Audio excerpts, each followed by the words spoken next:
Amigas e amigos, se esse resultado de 5-0 do STJ no julgamento do habeas corpus preventivo do ex-presidente Lula fosse diferente, seria chover para cima, seria trocar Jesus por Genésio. Nós estamos diante de um tribunal de exceção, um tribunal anti-Lula, integrado não só por essas instâncias do Poder Judiciário que trabalham nesta lógica do tribunal de exceção, do tribunal anti-Lula, como de todo um espectro muito mais amplo, o espectro da Operação Lava Jato que eu tenho falado aqui, que tem a mídia como centro. A mídia que acusa, que julga e condena de acordo com as suas conveniências, que tem um comportamento fascista, antidemocrático, antipovo, um comportamento que cerceia a liberdade de expressão, a liberdade de informação, a liberdade de imprensa.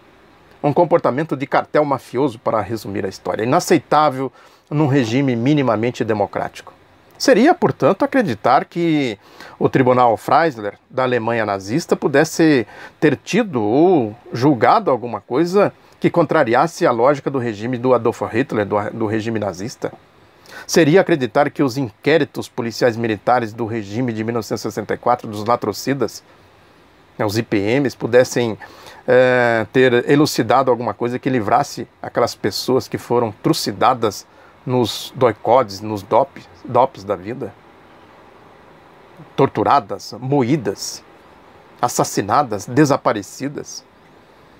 É a mesma lógica das leis de segurança nacional. Sempre que a direita, a elite, viram a necessidade de reprimir o povo, eles recorreram às leis de segurança nacional. O Dutra, por exemplo, o general Eurico Dutra, que tentou criar a lei tarada, recriar leis anteriores exatamente para fazer com que ele tivesse um instrumento para afrontar a Constituição de 1946. O espírito da lei infame do governo Epitácio Pessoa, da lei acelerada do governo do Washington Luiz, da lei monstro que precedeu a Carta Constitucional, a Constituição parafascista de 1937, do regime do Estado Novo, do Tribunal de Segurança Nacional. As leis, e sobretudo a Constituição, elas obedecem aos processos sociais, às composições políticas que se formam para a condução da sociedade, a condução do país.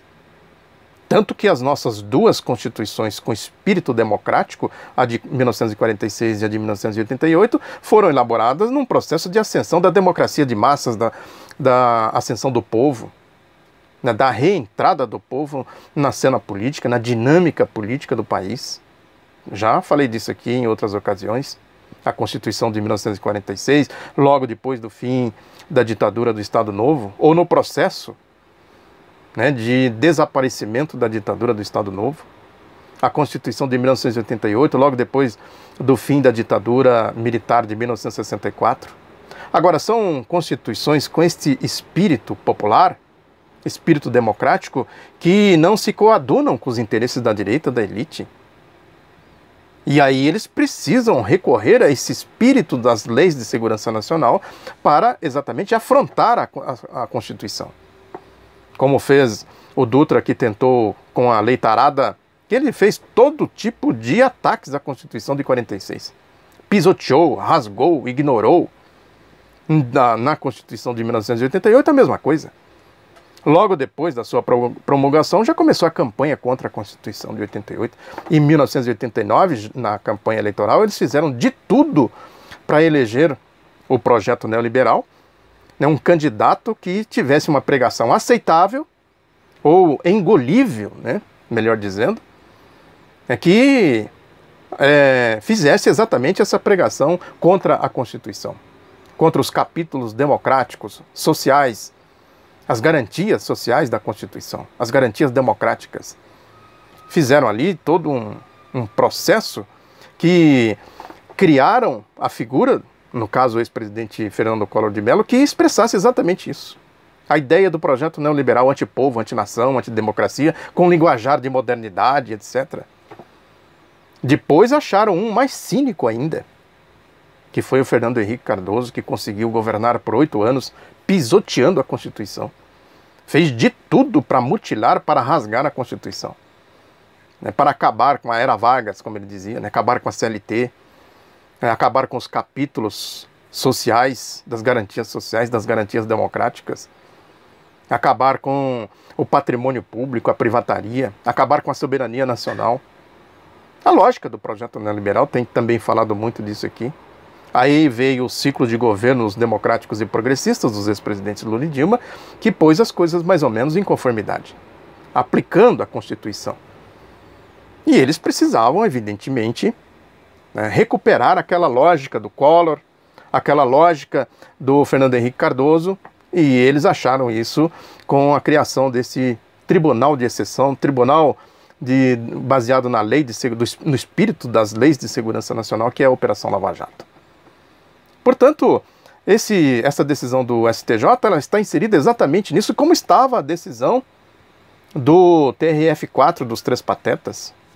Eu não faço futurologia, mas eu vejo as coisas por uma lógica cristalina, lógica de classes, ideológica, que aí é só somar 1 mais 1, ligar A com B. A pergunta que emerge é por que esse ciclo democrático progressista não criou barreiras para impedir a reorganização desses grupos corrompidos fascistas? Essa é uma questão boa para se responder. Basicamente porque não tinha força política. Em qualquer batalha é necessário que se tenha força. Seja uma guerra midiática, uma guerra ideológica, guerra militar, é preciso considerar todos os elementos desta guerra. E precisaria, naquela circunstância, de força política. E precisaria, sobretudo, uma decisão firme. O rumo estava certo, mas a velocidade estava errada. Poderia ter ido mais adiante para criar barreiras, para impedir que esses setores corrompidos que atuam dentro do aparelho do Estado se organizassem, como eles fizeram com a Operação Lava Jato. Lógico que precisaria fazer algo como fez a Revolução Bolivariana na Venezuela, uma mudança estrutural, exatamente para criar barreiras para impedir esses fascistas, golpistas, corruptos, de se organizarem e atacarem a democracia, atacarem o povo, atacar a nação. Mas essa é uma questão importante que fica aí para a gente refletir, para a gente exatamente examinar. E eu tenho falado aqui dessa guerra de facções, e tem um detalhe importante aí: quando a facção do Temer, do Gilmar Mendes, do Estadão ataca a outra facção, eles invocam o quê? Exatamente esse espírito da Constituição, no interesse deles, quer dizer, serve para eles, não serve para os outros. Mas é importante que a gente analise as coisas por aí, porque a outra facção não tem nenhum espírito de Constituição, de defesa de nada do que eu tenho falado aqui que represente a democracia, que traduza algo de democracia. É lógico que a outra facção apela para a democracia exatamente nos seus interesses. Reinaldo Azevedo também tem dado aí cacetadas importantes, muito esclarecedoras nesse espectro de fascistas, de golpistas, e essa turma que está pisando a Constituição, pisoteando a Constituição. Mas repito que nós estamos no âmbito da guerra de facções, porque eles se unificam, eles se unem quando se trata de defender o golpe. E aí, para rasgar a Constituição também, do outro lado, quando não convier mais para eles, isso aí é o de menos. Que é essa história de destruir o estado de bem-estar social, a legislação social que nós temos aqui de estado de bem-estar social, que foi construído ao longo do século, o espírito da Revolução de 1930, de toda a luta do povo, pela sua soberania, pela sua democracia, pelos seus direitos sociais, para ter a estrutura sindical que nós temos, os canais de inserção do povo na dinâmica política do país, aí o patrimônio público que foi acumulado, que foi construído, que eles tentaram destruir na era FHC, já no espírito do Collor de Mello lá. Esses ataques que nós estamos vendo aí, a Constituição, primeiramente a Constituição, depois a CLT, a Previdência Social, ao orçamento público, criando barreiras para que o povo tenha acesso ao orçamento público, para que eles possam meter a mão no orçamento público. Agora tem o caso aí do Mais Médico, por exemplo, eles estão acabando com o Mais Médico. Isso é resultado da PEC 55, que arrocha exatamente o orçamento destinado ao povo, os ataques aí à Petrobras, a lógica da privataria instalada dentro da Petrobras, a privataria em cima da Eletrobras, a destruição do BNDES, os ataques ao Banco do Brasil, à Caixa Econômica Federal, que são instrumentos exatamente para criar políticas públicas que tragam o povo para dentro do orçamento, para dentro da dinâmica social e econômica do país, o fim do pré-sal e tudo mais. É exatamente isso. Essa é uma questão fundamental para a gente entender esse resultado de 5-0 do STJ. Muito obrigado pela atenção, divulgue o outro lado da notícia, até a próxima.